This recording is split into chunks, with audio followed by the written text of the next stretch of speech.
गुलाम वंश और रुकनुद्दीन फिरोज शाह की मार्मिक कहानी। गुलाम वंश गुलामी से सत्ता तक। कभी सोचा है कि एक गुलाम भी बादशाह बन सकता है? यही कहानी थी गुलाम वंश ममलूक वंश की, जो कुतुबुद्दीन ऐबक के साथ शुरू हुआ और दिल्ली सल्तनत की नींव बना। ये वह दौर था जब तलवारों की चमक और सत्ता की साजिशें राजमहलों की पहचान थीं।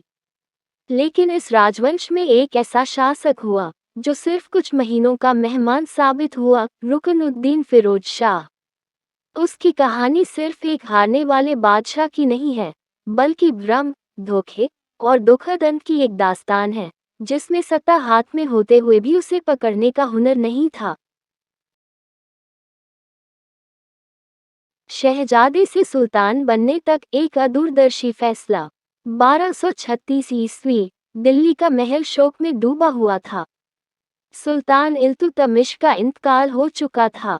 उनके दिल में एक खास जगह थी अपनी सबसे होशियार औलाद के लिए, रज़िया सुल्तान।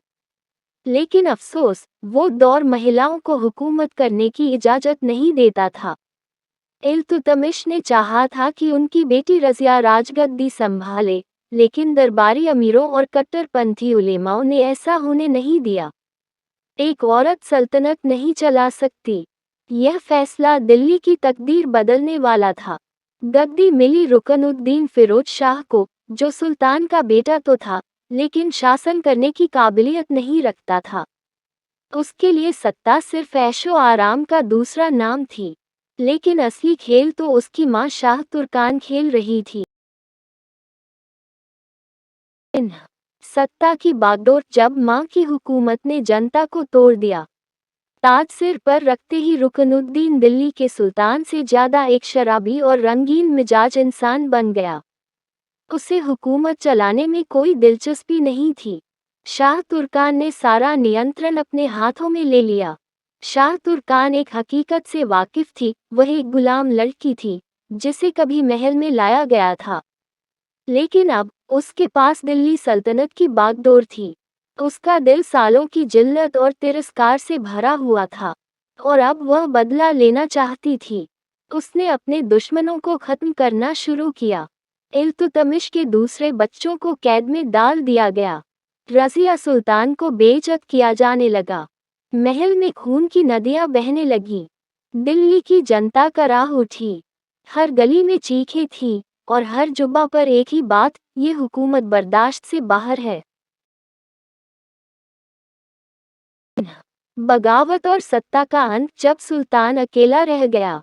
जब रुकनुद्दीन अपनी रंगीन महफिलों में मस्त था, तब सुल्तान के खिलाफ नफरत बढ़ती जा रही थी। एक दिन वह घोड़े पर बैठा एक शानदार जुलूस निकाल रहा था, लेकिन उसकी पीठ पीछे दिल्ली की गलियों में बगावत भड़क चुकी थी।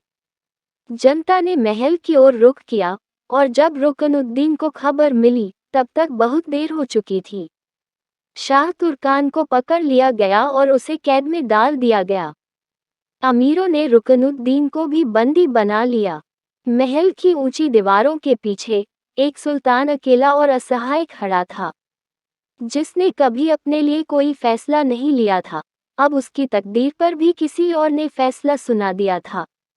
नवंबर 1236 में रुकनुद्दीन को सल्तनत से निकाल दिया गया और उसे बेरहमी से मार दिया गया। निष्कर्ष, एक कमजोर शासक की दुखद दास्तान। रुकनुद्दीन फिरोज शाह सिर्फ एक नाम भर था, असली हुकूमत उसकी मां चलाती थी। लेकिन जहां इंसाफ नहीं होता, वहां सल्तनत ज्यादा देर नहीं टिकती। उसकी कहानी एक सीख है। अगर आपके पास सत्ता है, लेकिन उसे संभालने की समझ नहीं, तो वह ज्यादा दिन आपके पास नहीं रहेगी। रुकनुद्दीन खत्म हो गया, लेकिन उसी के अंत से एक नई सुबह निकली, और दिल्ली को उसकी पहली महिला सुल्तान मिली, रज़िया सुल्तान।